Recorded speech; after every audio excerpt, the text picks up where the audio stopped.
Hey guys, David Boast here. Well, it's another beautiful day in Oklahoma, and I didn't get that video I said yesterday that I might be able to do yesterday afternoon. I got home, had a bunch of things, had to put away stuff, and I just never got to it. I decided to go ahead and do it today. So here we go. Hope you're having a wonderful day where you're at. Guys, we're going to get into the nitty gritty. We're going to get into all the particulars about astrology that you're probably interested in hearing. There are so many things we are going to talk about that is going to be interesting, to say the least. So, who are the apostles and which sign do they represent, and can we know? We're going to talk about how,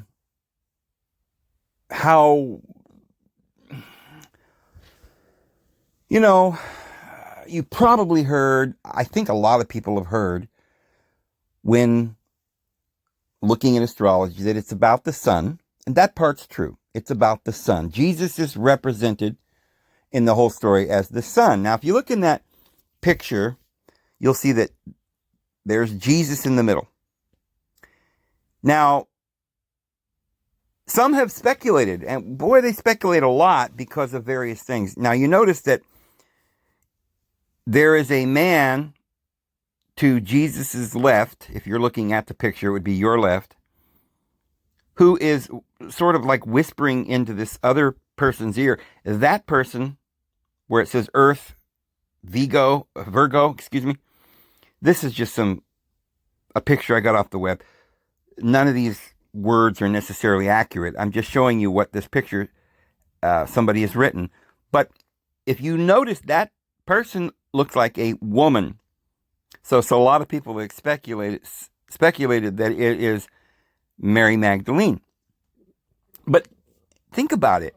If we're talking about 12 signs of the zodiac, and Jesus was born from a virgin, and we're going to show beyond a shadow of a doubt that is Virgo, then wouldn't that woman there be Virgo and not Libra?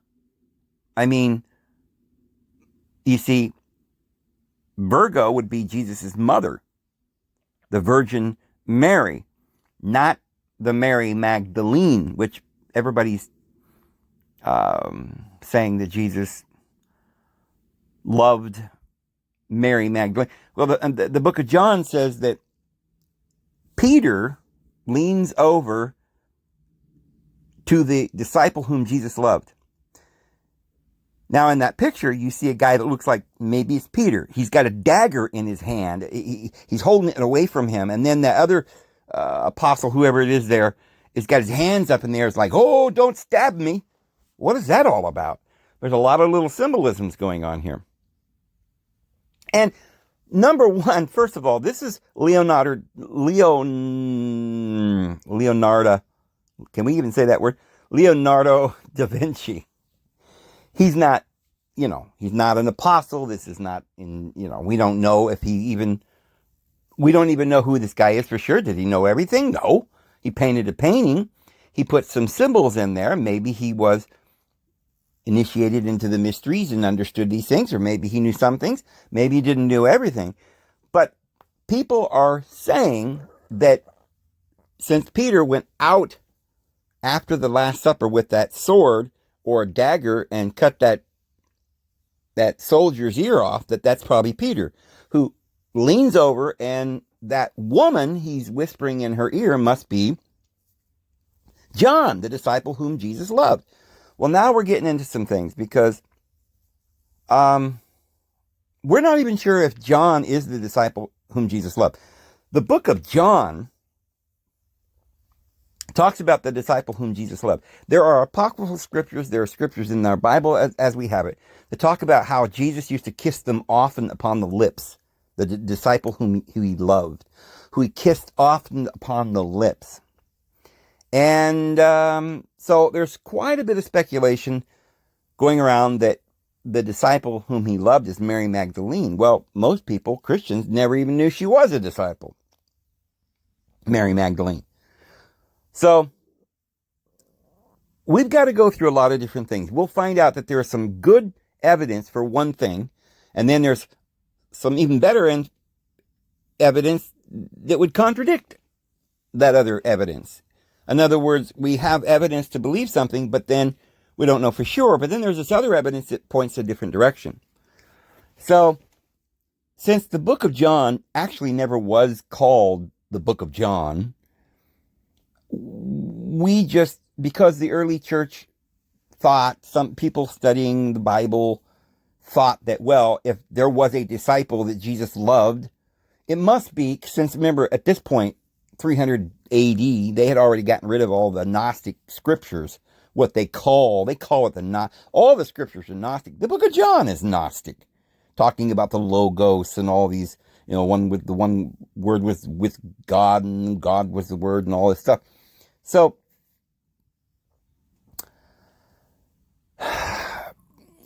as you know, we don't throw out any of the scriptures. Just because Constantine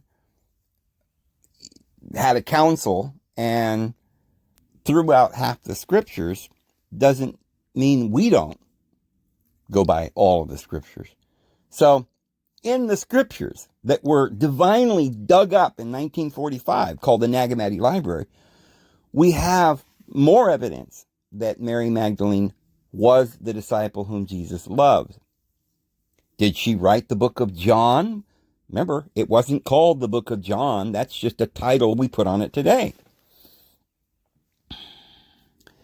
Well, there's other Gnostic scriptures that we found that would definitely indicate, it calls Mary Magdalene the companion. Now, in that picture we're looking at, it says that it shows a picture of a woman. Okay, well, maybe that's Mary Magdalene, right? But it definitely looks like a woman. There's no beard. All the other ones have beards except for two. And we'll get to who the other one is here in a second. But definitely has beautiful long hair, feminine features. There's no question. The other guys look like men. This one's a woman for sure. Now, somebody wrote the Virgo. Well, that makes sense. Because if you look at the 12 signs, the houses, one of them's a Virgo. That would be a woman. But what if it's a different woman? There's another woman in there. The one right next to Virgo, as you're going over the Southern Cross into Libra, that is a woman. In fact, our Statue of Liberty was made to represent Libra. Lady Liberty, Libra. Okay? So, what if we're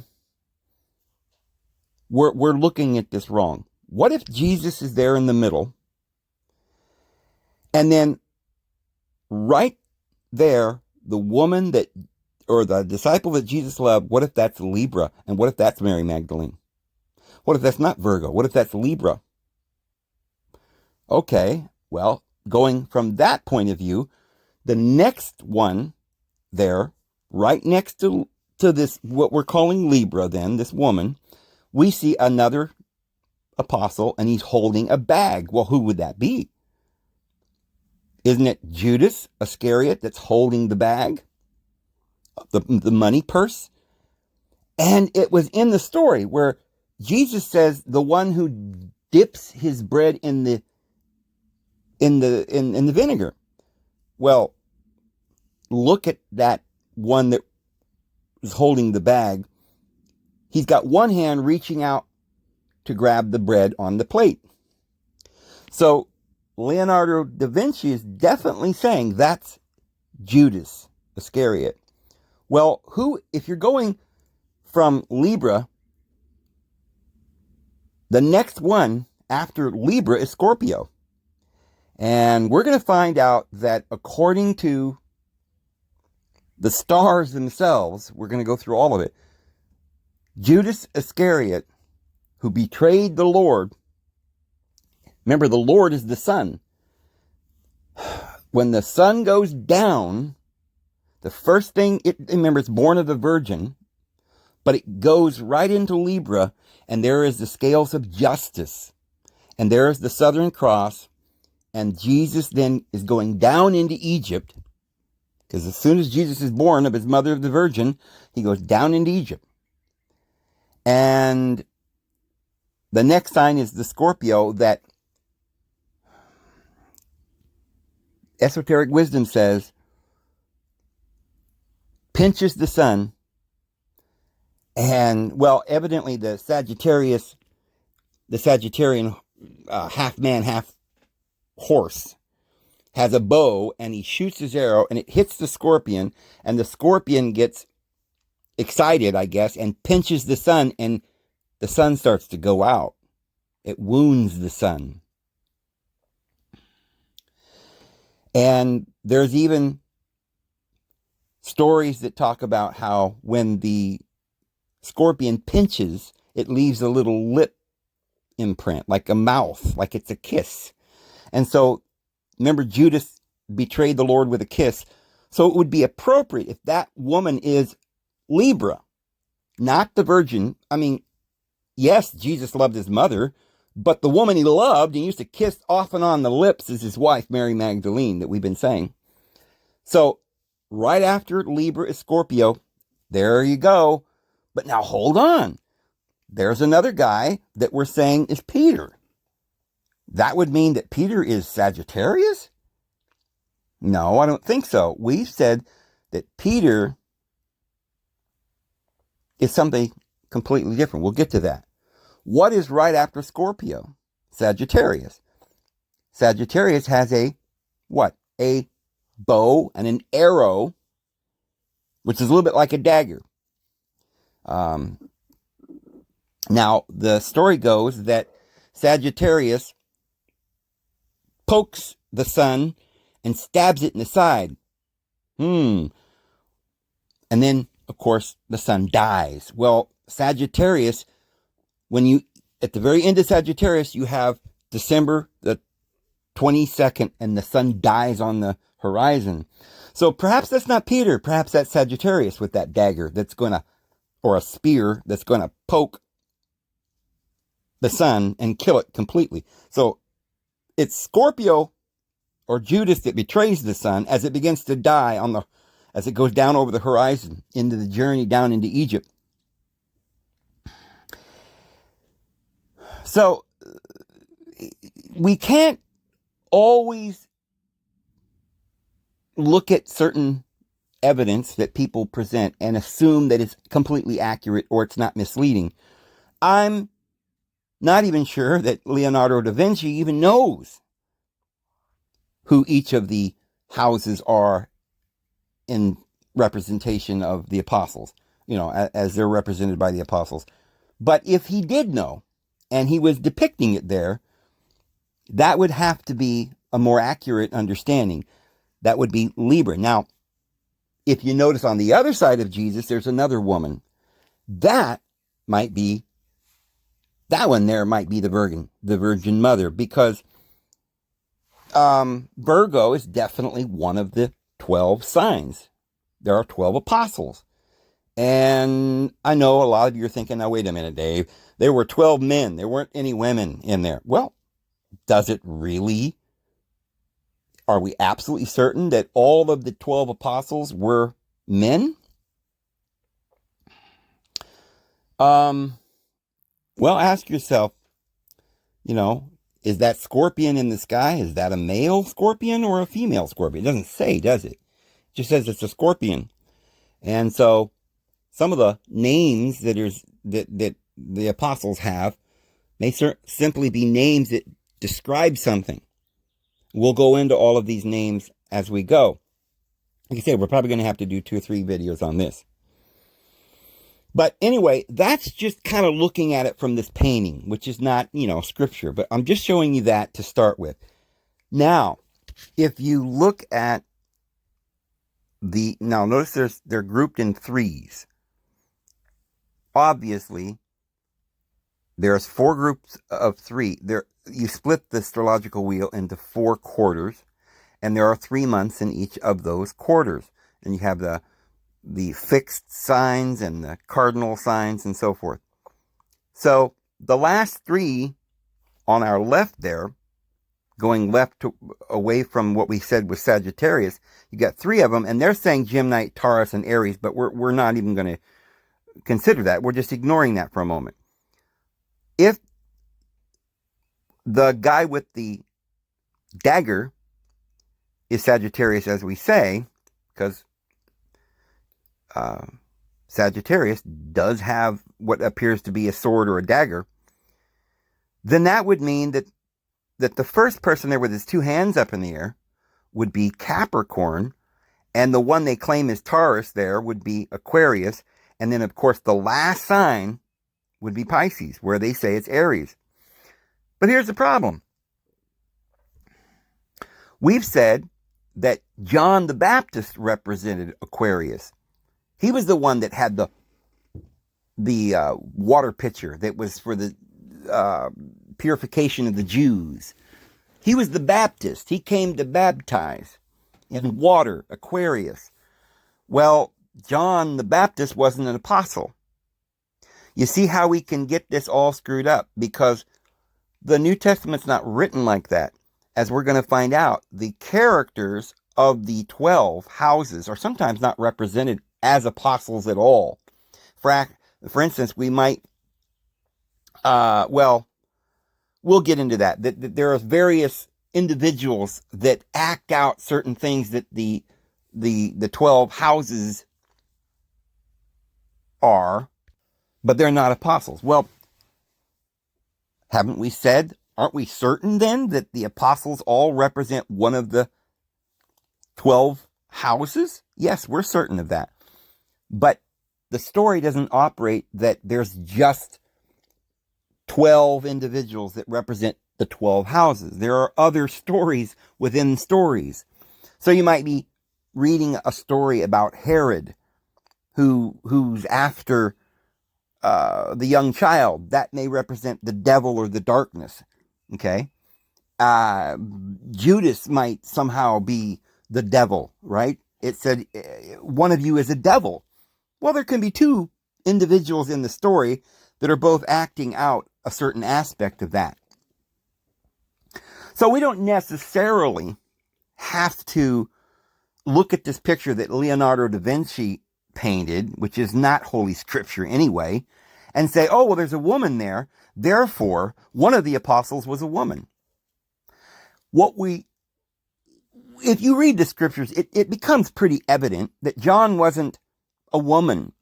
However, what John represents sometimes is also represented by a virgin, the Virgin Mother or something, or Mary Magdalene or some other person. Remember when Jesus was on the cross, he looked down at his mom and he said, "Mother, there's your son." And then he turned to John and it says, "John, there's your mother." So it actually doesn't say in the book of John, that's what we call it, that John was there and he said, "There's your son." It says the disciple whom he loved. It never even mentions John in the book of John. It just says it's always the disciple whom he loved. Now, but we learn one thing there. The disciple that Jesus loved was not his mother, because he says, "Mother, there's your son." So the disciple that Jesus loved was a male. It wasn't a female. And it wasn't, of course, his mother, because his mother couldn't be taking herself as her own son. Now, you might say, well, okay, maybe it's Mary Magdalene. And he was saying, "Mom, there's Mary Magdalene, that's your son now." No, because Mary Magdalene was a woman. So that doesn't make sense. So you see, we get caught up in different things. And we have to understand that the Bible really is very symbolic. It takes a lot of effort, but all the pieces of the puzzle are there. Well, what about the other scriptures that we dug up that says that the disciple whom Jesus loved, he used to kiss him on the mouth and it was his companion? Well, it doesn't actually say that. It doesn't say, it's a different expression. It doesn't, in our Bible book of John, it does say there was a disciple whom Jesus loved. We're going to explain why it says that here in a little bit. But it doesn't, in the Gnostic version, say that the disciple whom Jesus loved, he used to kiss on the mouth. It just says that he used to kiss her. It actually says her on the mouth. And it actually says it was Mary Magdalene. But it doesn't actually say that the disciple whom Jesus loved was the one he used to kiss on the mouth. So there's a lot of little things like that we have to make sure that we don't, mix things up, mix and match things up just because we think, oh, somebody said so, so therefore that's got to be the truth. So while there are different parables and stories in the New Testament, as we're going to find, that represent the entire cycle of the sun going on its circuit, or Galilee. That's what Galilee means, the circuit or the circle or the wheel. Jesus went to Galilee on the wheel. And he stopped off at different cities and he healed different people and he had different experiences. And through this parable, he meets different characters. And sometimes they represent the house that he was in or some aspect of it. But that's entirely separate from when he chose his 12 disciples who were therefore going to represent certain individuals who would one day be rulers over these houses. But remember, there are 24 elders around our Father's throne. Just so you know, there were never any more than 12 houses. How do we get 24? Because each of these rulers had wives. So, you see, in ancient times, they had a system, and there will be this system again, that men and women weren't somehow separated, unequal. They were originally equal. It's the world we live in.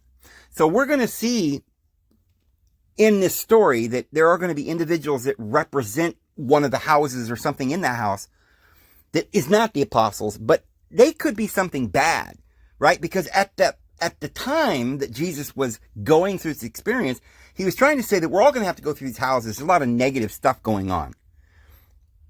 Apostles,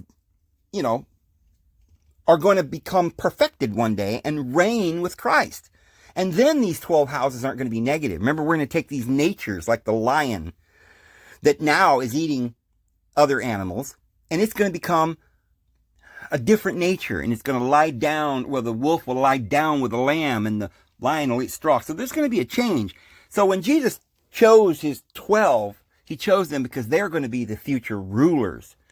Now, each of them are going to correspond with one of the houses, but that doesn't mean that everything else in the scriptures that came before that, it always has to be one of the apostles that represents that. The apostles just represent the future disposition of these houses. Once they woke up to the Christ within them, then they could reign. So yeah, there were only 12, but there were 12 wives. So they'll reign together in an equal way. Adam and Eve, Adim is plural, male and female, made he them. They were not yet separated till Yahweh put Adam to sleep and separated, not one rib, but half. And then we're trying to get back to that oneness. That's what this whole mystery of a man shall leave his father and his mother and stick unto his wife, and they shall be one flesh.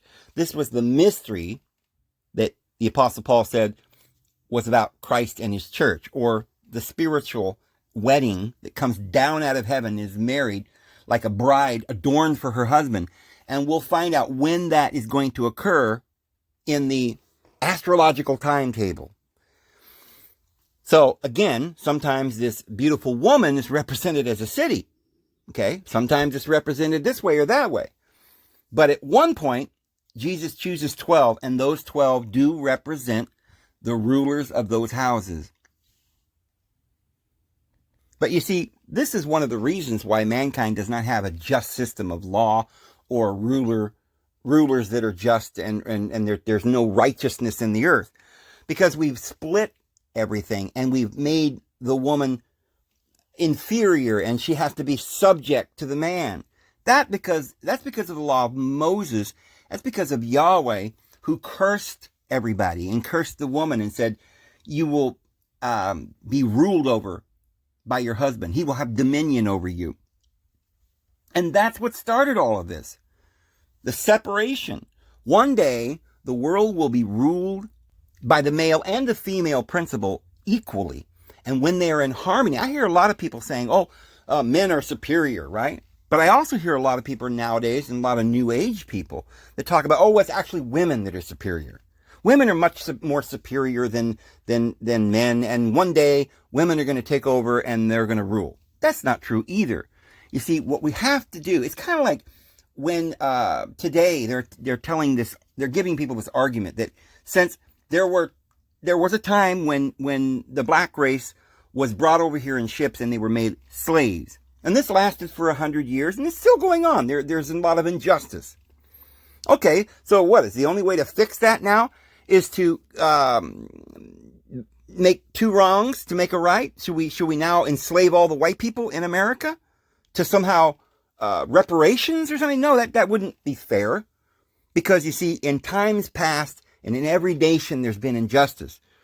There were many white people that were murdered in wars, that were starved, that were made slaves.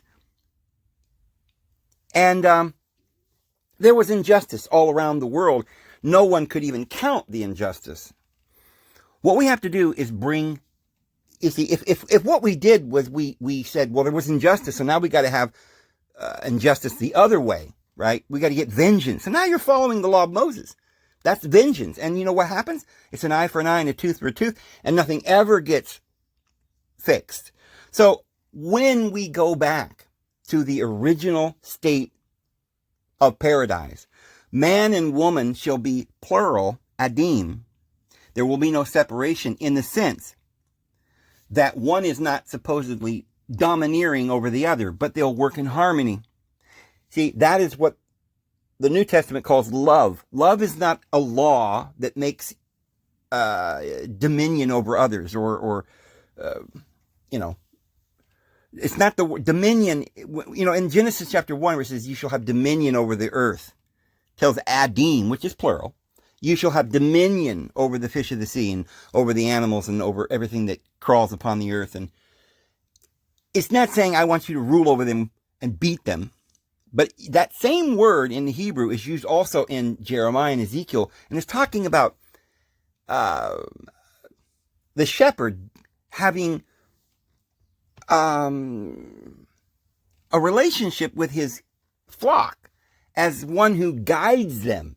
That's what it means to guide, not to rule and beat them, not to be greater than them. I mean, the greatest among you shall be your servant.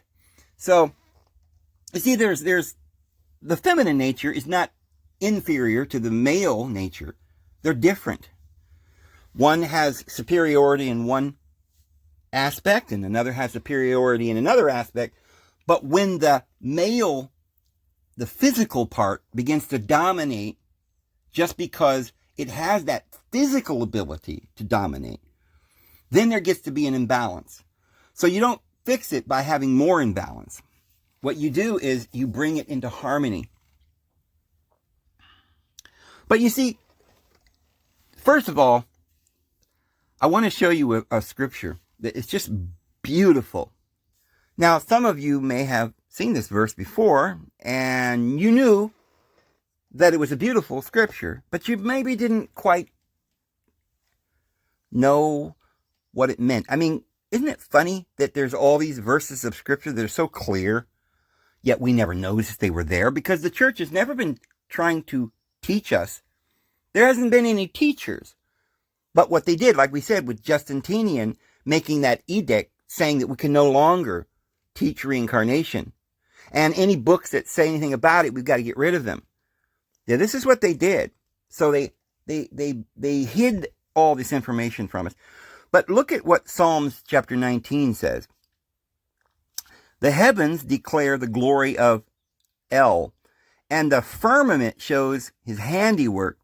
Day unto day they utter speech, and night unto night they reveal knowledge. Think about this. Uttering speech. See, I was raised Jehovah's Witness, and we read that verse, and they would even go find the verse and show it to you and say, oh, look at this. This is wonderful. And they'd read it to you and they'd say, this means that the heavens are gloriful. They're amazing. Look how intricate the stars are, so many of them, and the sun is so bright, and the sky is so blue. Why, it's so glorious. See, that's the speech that the Lord wants you to hear. Just how wonderfully made they are, or something like that. But that's not what it's saying. It's saying that day unto day, the heavens utter speech and reveal knowledge. We're talking about some deep knowledge, mysteries. How would they do that? Well, it says there is no speech nor language where their voice is not heard. Well, wait a minute. Remember back in the Tower of Babel when Yahweh came down and he says, these guys, they're building this tower to reach unto God. If they accomplish this, there's no telling what these guys will be able to do. We got to go down there because they're all one. They're in unity. See, that's what we were just talking about, this unity of male and female, of these two powers, of having this harmony. Why, human beings could do everything. We will be like God. So Yahweh said, we can't have that. So let's go down there and confuse their languages. So then they couldn't hear language and they couldn't hear the truth. What language? Oh, well, in Genesis chapter 1, it says that the Lord created, our Father in heaven created the stars and the sun and the moon, and it says he made them for signs. For signs. What is a sign? Like a miracle, like a witness, like a testimony? Well, look at the book of Revelation. The angel comes down and tells John some mysteries. Oh, we're talking about knowledge here. He gives him some mysteries, he says, and he gave it to him in signs and in symbols. And then he starts telling him stuff like, oh, there's the Virgo, and there's the dragon, and there's this, the woman crowned with 12 stars on her head. Oh, buddy, I think what we're talking about here is the stars are for signs. They're supposed to tell you the mysteries. We were never told that. And notice, there is no speech nor language where their voice is not heard. It don't matter. Yahweh wants to confuse the language, right? But our Father in heaven's got it taken care of. He's not going to allow the gospel to get confused because he wrote it down. You can burn all the books and all the libraries, but the Lord wrote this down at the very beginning. He put it in the stars, and Adam named the animals in the zoology, zodiac. He told the story. He understood the story. What's the story? Well, we're going to find out. It's the gospel. Literally, the word gospel is written in the stars, the good news. And it tells you the good news. It's the salvation of your soul. And there's no speech or there's no language. That means there's no nation anywhere in the world that doesn't have this information, because it says their line has gone out through all the earth and their words to the end of the world. What is the line? Well, that's the ecliptic. And there is these words and this story that's on the ecliptic that goes around the earth. And every nation has heard it because it went out to all the earth. Isn't that beautiful? So this is what we're talking about here, the good news, the gospel. Now, the Bible can be mistranslated or not interpreted correctly. But that gospel in the Bible will, I guarantee it, it will agree 100% with the gospel that was written by our Father in heaven in the stars and was told by his prophets. And then if you go to Job, now remember Job was, scholars say this is probably the oldest book in the Bible, older than the book of Genesis actually, and he was probably a contemporary with Abraham or before. And there he talks about binding the sweet influences of the Pleiades, or loose the bands of Orion. Canst thou bring forth a Mazzaroth in a season? That's the zodiac, the Mazzaroth.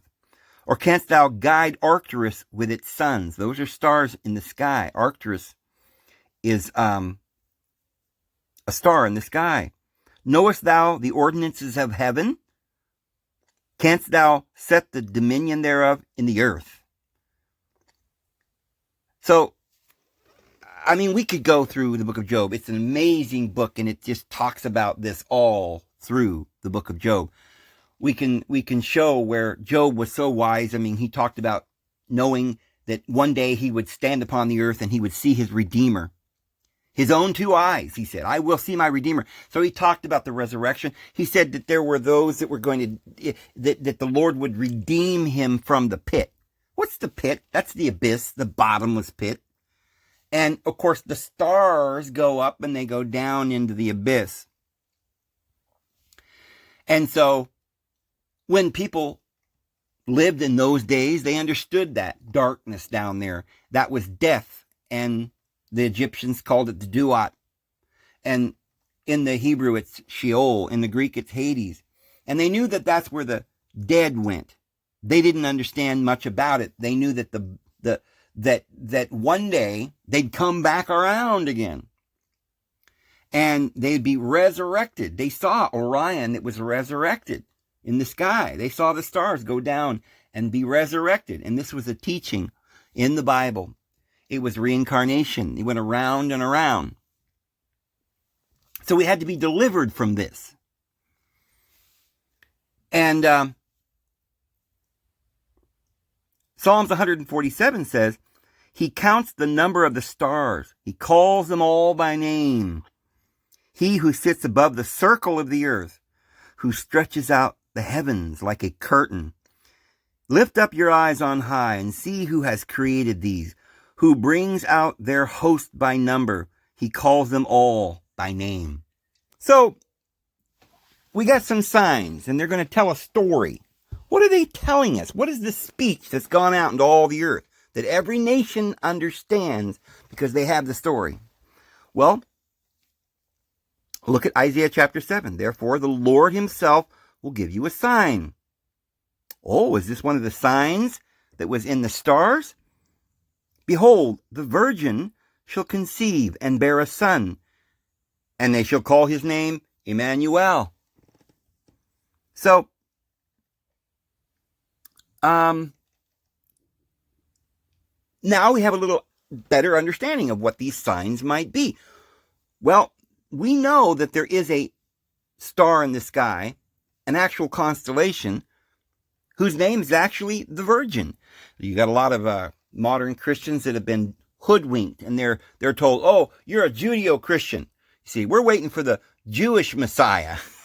Oh, that virgin birth stuff, that's pagan. We don't believe in that.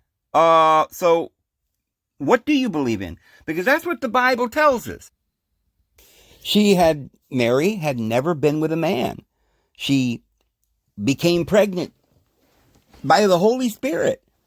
And in fact, Joseph, who was betrothed in marriage to her, he was secretly thinking maybe he should divorce her because of a lot of people don't understand this. So this is one of those contentious points. There's so many things that people use to discredit the Bible. But you see, in those days, when they betrothed a woman, they didn't necessarily go out and get wed that day. Sometimes it would be like a year or more.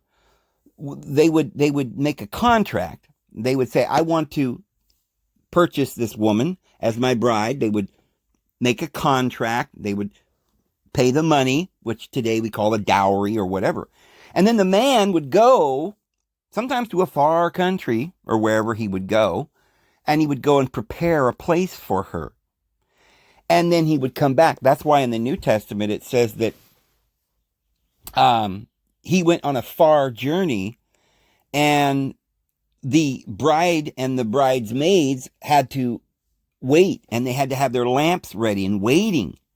And a cry went forth in the middle of the night, "Come out to meet the bridegroom." Well, they had to have their lamps ready. So the ones who were foolish, they said, "Oh, we don't have enough oil. So can we borrow some of yours?" Well, the wise virgins said, "No, and maybe while if we give you some of ours, maybe ours will run out too, and then we'll miss out. So why don't you go out and buy some and come back, go to the city and get some. That way you can have some too." Well, while they were out getting some oil, they were purchasing it, the bridegroom cometh, and they missed out. So you don't know in what hour he is coming, because it usually took a while, about a year. And of course, that's the whole cycle of the entire year, the whole circuit that Jesus is talking about. So what this is saying is that Joseph had betrothed her. They had made a contract, but he had not yet had any sexual intercourse. You were not allowed to have any sexual intercourse because there was a veil. That was secret. When you lifted that veil, you got to see, what was your prize. You got to experience the nuptial chambers. So Joseph said, "Oh, this woman's pregnant. Well, I'll be stoned. Obviously, if she's pregnant, she had intercourse with somebody, and they're going to blame me." Or, maybe he was trying to protect her, because they probably would have stoned her as well. So this was the concern. He had never had any relations with her. That's why he was going to privately divorce her. Or, in other words, they hadn't even had sex yet, but they had already made the contract, and she was just waiting for Joseph to take her away. And so, a lot of people use that as an excuse to say, "Oh, it was an old man. This Joseph guy was an old man." See, he didn't marry her to have a relationship, to have children. He probably couldn't have children. That's why they hadn't. No, that's not what it's saying. It's saying that they signed the contract, but he hadn't taken her to his chambers yet. Now, remember what that story, that parable says there, where it says, "At the middle of the night, the cry went forth, the bridegroom cometh." Why, when in the middle of the night? Well, you never know when the bride's coming, see? But there's a reason why it says in the middle of the night. Because, you see, the sun is the bridegroom. Yeah, Jesus represents the sun. And just as he shines from the east all the way into the west, so shall the coming of the Son of Man be. And that's why Jesus kept saying he's not going to come like walking upon the earth. They'll not say lo here or lo there. But it's like the sun. Every eye will see it. When it rises, the whole world's full of light. And every tongue shall confess, every knee shall bend, and every eye will see him. So you're not going to have to wonder. So when some guy rises up over there in Israel or somewhere else in the world and says, "I'm the Antichrist," or "I'm the Christ," or "I'm the Messiah," don't believe him. Okay, if the world isn't in light and harmony and love at that time, then, if this some guy over there and it, don't believe it. So what does it mean? And in the middle of the night, the cry went forth. Well, you see, before the sun comes up, it's night. So you're going to get the call to prepare yourself while it's still dark. Because we're not talking about a marriage. We're talking about the kingdom of light. And when the light comes, man, you better have been prepared. You better be waiting. And if you didn't prepare and you weren't wearing your white garments, you had dirty garments, well, you'd be rejected. See, if there was some defect in you under the law of Moses, the man didn't want you. So I know this is symbolic, but this is saying that the woman had to be wearing these beautiful. That's why today, when you have a wedding, there's white garments. They had to be spotless. We all got to be found spotless. Well, there's no way to get those white garments except that Jesus gives those garments to us. He provides those garments to us. We only receive our righteousness by faith. It's nothing you can do. Everything you do, if you do it under law to try and, get worthy, they're just like filthy rags. So look at this verse here. You'll remember we already read this. This is talking about astrology. And it says, their line has gone out through all the earth, and their words to the end of the world. In them hath he set a tabernacle for the sun, a tent, right? There's a house for the sun, a house, which is as a bridegroom coming out of his chamber, and rejoiceth as a strong man to run a race. His going forth is from the end of the heaven, and his circuit, Galilee, yeah, that's what that means. Jesus went on his circuit around Galilee, unto the ends of it, and there is nothing hid from the heat thereof. See, every eye will see it. There's no hiding from the sun. So the bridegroom is the sun, and the chamber that he comes out of is that chambers at the bottom of the wheel in the darkness. So the cry goes forth in the middle of the night. Be prepared. Okay? That's going to come in handy, that little bit of knowledge, because you need to have all these little pieces to put this puzzle together. You need all the pieces, or else if you have so many pieces of the puzzle missing, you're not going to be able to figure out what this whole thing's about. The gospel is about astrology, and it's about the sun going around, which is really just a story in the sky, the gospel written in the sky, telling you about you, your true, that Christ in you, the hope of glory.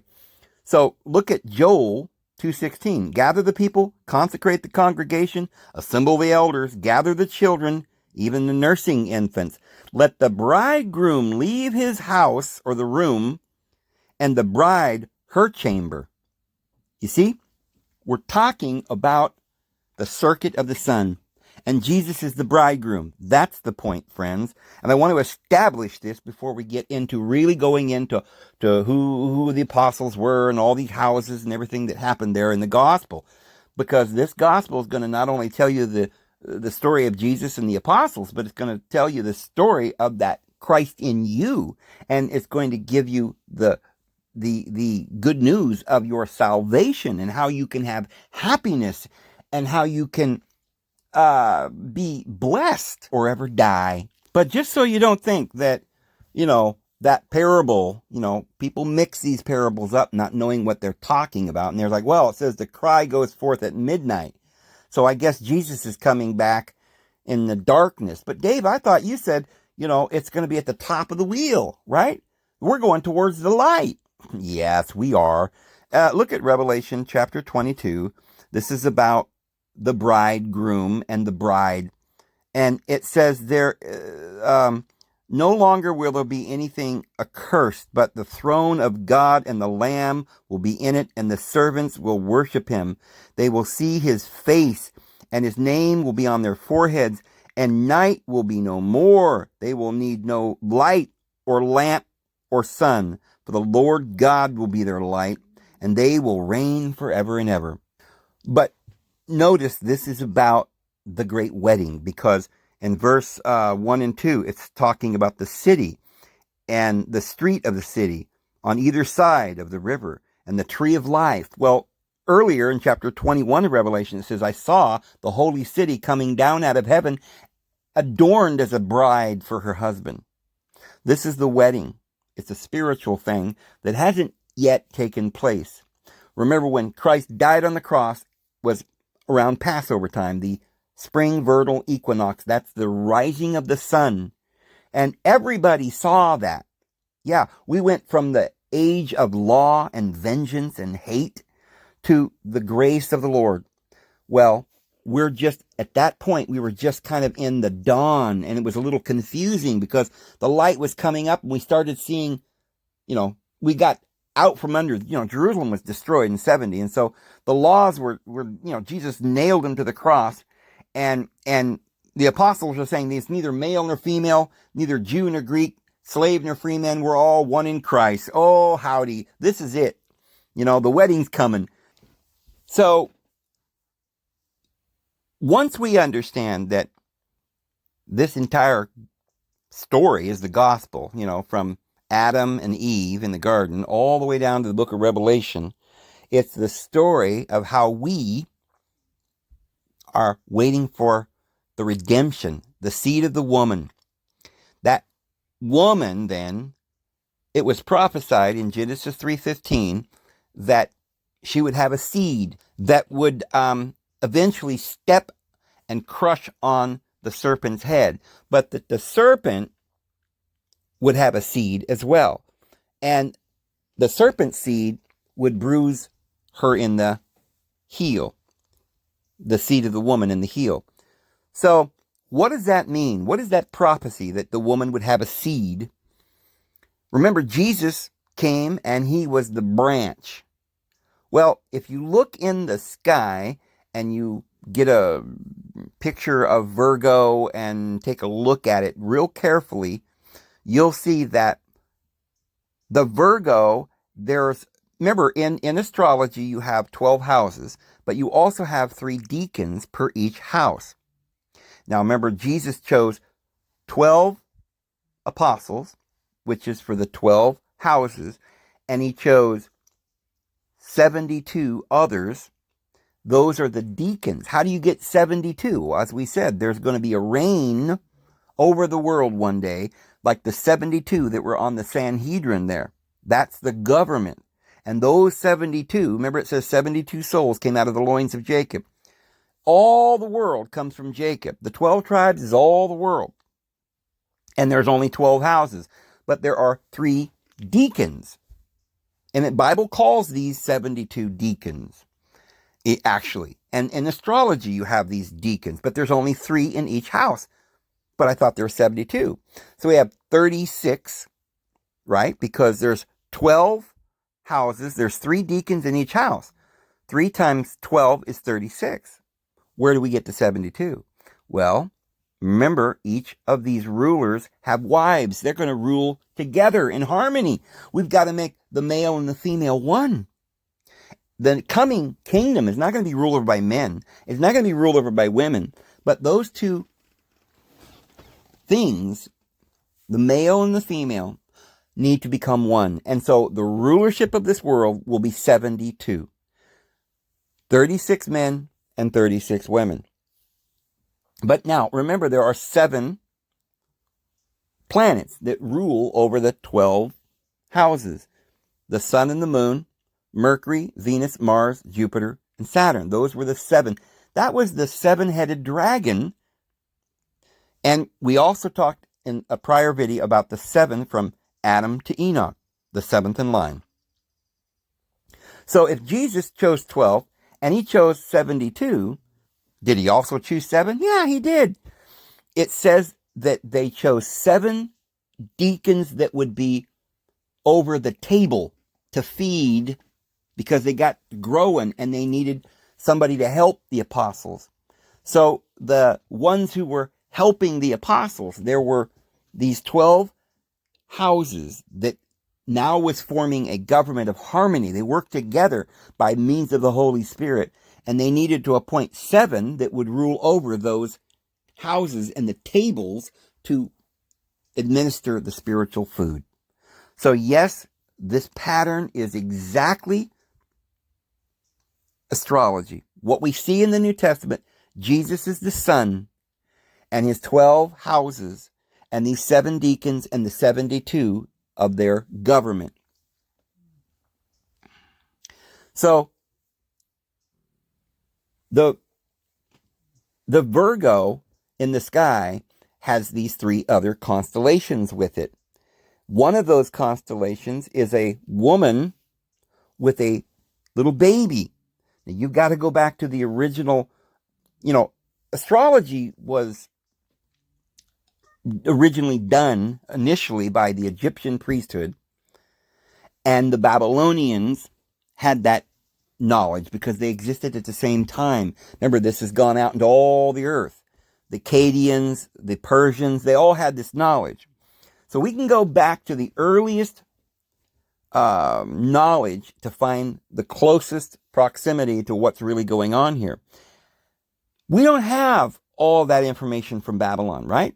What we have dug up in the cuneiform, we're trying to translate and so forth, but no one's ever found a complete knowledge of astrology, because remember, the Catholic Church didn't want you to know about it, so they burned all the libraries and killed all the wise men, the wizards, and killed all the wise women, the witches, and they forbade you from having these scriptures. So, how do we know? Well, the Arabic individuals kept on the tradition of astrology, while Christianity was forbidden by anathema, by virtue of the Pope's edict.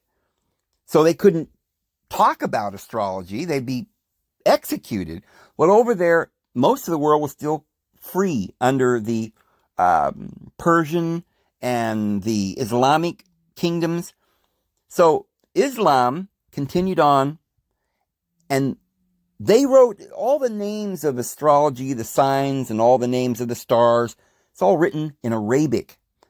Okay, that's what we have, because we don't have the Sumerian and the Babylonian preserved. It's been burned and stuff like that. But the Arabic, they were allowed to continue on with their study of the stars, and this is why most of all the stars are named from the Arabic language. And there in the constellation Virgo, just above it, you see there's Leo, the very top. That's the Leo constellation. So just a little bit above the Virgo constellations, one of the deacons in the house of Virgo, is a constellation called Coma Berenices. That's what they're calling it now. But the Arabic individuals, they called that Coma. Somebody else, the Greeks had a different story, and most of the constellation pictures you see, it's a picture of a little constellation that looks like a hare. It's literally a bunch of hair, because he loved his wife so much, she went and cut her hair off, and he said, "You're so beautiful, and your hair is so beautiful. There's your hair in the sky." And so I guess her name was Bernice, and that's what people are seeing today, the Greek version there. But the most ancient is the Babylonian and the Egyptian, and it was not hair. It was a picture of a virgin woman who's called a virgin woman holding a child, a little child called Isa. And that is, of course, our Lord and Savior. Now, I look down and I see we've almost come an hour already, and I haven't even gotten past the first constellation, Virgo. And I had thought I would probably get further, but let me just give you a little synopsis of what we're about to discover here, just real quickly, and we'll do another video and go through them. No hanky-panky, just going right straight through all of these signs and symbols to show you the gospel written in the stars. But to start with, I just want to show you that this all starts with Virgo. And there's a reason. Because even though, remember, we start in Aries, the astrological chart starts with Aries, there's a reason. Most people haven't got a clue, because all the answers are there in the Bible. You'll remember that Jacob had two wives, Leah and Rachel. Leah has to do with Yahweh, and Rachel has to do with El. And these are two different deities, two different covenants. So when Jacob went to go and marry Rachel, he loved her, he wanted to marry her. He made an agreement with Laban to work 7 years. He did that. And on the day that he was to be betrothed to Rachel, he went into this, I guess, tent, and it was dark or whatever. He couldn't see. I don't know. And, of course, Laban put a little switcheroony on him and put Leah in there instead. So he slept with Leah. Well, what are you going to do? You already slept with her now. So, you gotta have her. You gotta take her. You couldn't back down. You couldn't renege. So he said, "Oh, I'm sorry. Oops. Well, here we go. How about you work another 7 years, and I'll give you Rachel too." So he worked another 7 years. That is a story about the old and the new covenant. We were under the old covenant of Yahweh or Leah. But the second covenant's much better. That's the covenant of El, that's our beloved wife, the beloved covenant of grace and peace and love, okay? That's our love covenant. So, the child that was actually the firstborn of Jacob didn't come from Rachel. She was like, her womb was shut up, right? We couldn't have this covenant yet. We had to go through some other terrible things before we get to the good stuff. So Leah starts popping out kids. Her firstborn was Reuben. So that was the beginning of his regenerative powers. But he did some shenanigans, and so they took it from him and gave it to Judah. So Judah then is the covenant that was by Leah or Yahweh. But that's not the covenant we want. We want the other covenant of Rachel. And Rachel's firstborn son, the Lord opened her womb, and she finally got a son, and this was the child that Jacob loved, and that's Joseph. Remember, Joseph is the same as Cephas. That's Peter. And Jesus called him the rock, Cephas. And it says in the prophecy that Joseph will be the one who will get the stone of Jacob, the rock, the Petra, the Peter. This is why Jesus called him the stone, the rock, because he is the real beginning of the world. Remember, Jesus was crucified from the founding of the world. When was the world founded? Well, the real world was founded in April, in spring. That's when the new year really begins, the new year. But there is another system. Remember, in the Old Testament, there was an evening and it was a morning. There was an evening and a morning. So it starts off with evening and then goes to morning. We start off with the Virgo as it gives birth and starts going down into Libra, into the dark side of the wheel. They go down into Egypt and they go through the troubles. Okay, but in the end, Peter is going to be the head of the circle of the 12, the leader, the ram. And so that's why you have two different starts to the year. So astrology then, the spiritual aspects of it starts with Aries. So we really have very little time. I just want to spend another couple of minutes explaining a couple things here because we're already like an hour and 3 minutes. But I wanted to get this in. Forgive me for making such a long video here. But what we're going to do is we're going to show, beyond any doubt, the meanings of these things. There's a couple different theories floating around. You've got people saying that Jesus was born on December the 25th because the sun, right, dies on December 22nd. And the summer or the winter solstice is on December 25th. And that's the birth of the sun. No, that's the birth of Saturnalia. That's not the birth of the sun. And we are going to prove that because we can prove that Jesus was born of the Virgin. This is the true story. And that is up there in Virgo. And there's a whole lot more we haven't even covered to prove beyond any shadow of a doubt that this Virgo is literally giving birth to this Isis. We just said, or Isa. That is the actual spelling of Jesus' name in the New Testament. In Arabic, it's Isa. In Hinduism, it's Isa. And it was written that way, I-E-S, Is, in the New Testament, with a U on the end, Isu.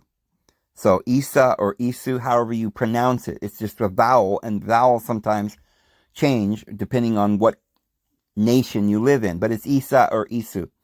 And that was his name, and it literally means, if you look in the Arabic, that child that's sitting on the virgin's lap, that word in Arabic has a meaning, and it's the exact correct translation from the Babylonian original word, and it means the beloved child, the one that we've been waiting for. That's what that word really means. It's that gospel in the sky. We're going to show that the word gospel is right there in the story. we're going to show you some very interesting things about Libra, which is the next. Those scales are not just any scales. They're the scales of good and evil and weighing and the covering of the price or the cost. You see, we're not just going to show you that astrology looks a little bit like the gospel. It's the gospel in every detail. It's telling you the story of why we're here. We had to go down through the wheel, just like Jason and the Argonauts and Hercules and Perseus and stuff like that. It all matches up here. In fact, the stars have many of these names. We're gonna go through each and every one of them. We've got Cetus, the beast in the sea, that's in the book of Revelation. We've got Andromeda, which is this virgin that is, saved by Perseus, which is one of the stars that represents Christ saving his bride. But here's what I wanted to say. You're going to read, if you go on the internet, you're going to read a lot of people who are saying that this is about the sun. They're right about that. And so we need to start the year in January or December 25th because that's the birth of the sun. Christ was born in December. No, he wasn't. We know that Christ was born in the fall when the shepherds were coming in from their fields. We can prove from the date that Jesus was baptized, the date that he died, which was the Passover time, and we know that he was 33 and a half. So if he died at Passover time, he was born in the fall, the equinox in the autumn. And there's a lot more things we could show to prove this. So Virgo, between Virgo and Libra, that's the autumn equinox. There is a cross that is there just above Libra. And when the sun goes down and is being defeated, we're going to show how Scorpio betrays the sun and dies more and more and more. And finally the sun dies in hell. All the stars tell you the gospel of how Jesus defeats the serpent and keeps the serpent from getting the crown. The crown's in there. All of this is there. We'll go over it step by step. But this idea that Jesus is born on December 25th is proven to be false from this one fact. When Jesus was born from the virgin, we've already proven that, he goes down into Egypt. And if he dies on December 22nd and is reborn, right? The sun is reborn supposedly on December the 25th. Then how is it that Aquarius comes along as John the Baptist? We've already talked about January being Johannes, who is the baptizer. He's got the water pitcher. And you've got to go through that baptism. Even Jesus had to fulfill all righteousness. So he went through the wilderness, just like the children of Israel went through the wilderness with Moses. They were baptized into Moses, into the Red Sea. We've been telling you guys that Aquarius and Pisces, that's the water. We've got to go through the water. Everyone's got to do this. And Jesus was the firstborn of many brethren and partook of flesh and blood as did his brethren. And it says, what is it that he ascended far above all things, but that he also descended into the lower regions of the earth. What is the lower regions of the earth? We're talking about it right here. We went down into the southern part of Egypt, not the northern part of Egypt. That's the center of the hub of the wheel. But further south into Africa, that's the southern part of the wheel. And the northern part is above that hub. Abraham stood on that mountain and looked left, east, west, north, and south, and says, all the land that you see, I will give it to you, from the river Nile onto the Euphrates. That is the entire world. And the 12 tribes went forth by lot. And the 2 tribes, or the southern tribes of Judah and Benjamin, are down at the bottom. That's where they got their lot, or their portion. The other tribes went around the circuit. Jesus went around the circuit. So when the Israelites went in to the promised land, it says they crossed the Jordan and they took 12 stones and they set them up and they called it Gilgal. and that means the Wheel of Rebirth. It's very similar to Galilee because that word gal means the wheel. And so the circuit is going to go all the way around that hub. And we've said that hub is there at the Great Pyramid. That was where the original spot is. This idea that Palestine over there, a little dinky country about the size of New Hampshire, is a land big enough for all the Hittites and the Jezreites and the Bugagites and the Philistines and the Amorites and the Amalekites and all of Israel are millions and the Ammonites and all these people. No, it's not possible. So Jesus could not have died and then was baptized in the River Jordan in Aquarius, and then comes along up to March 21st where he actually died on the cross. He didn't die down there in December. He dies on the cross at the spring equinox, the vernal equinox of March 21st, not in December. So that theory about the birth of Christ being on December 25th is truly part of that whole thing that we were saying that Augustus Caesar did to pull a shenanigan on the world. He turned the wheel upside down. He inverted all the numbers. He took and misplaced all the numbers. He gave, he didn't start, I mean, if you were going to start the new year in January, you'd have to do it on December 25th. But he started it in January 1st. So what's that? That's several days that were off.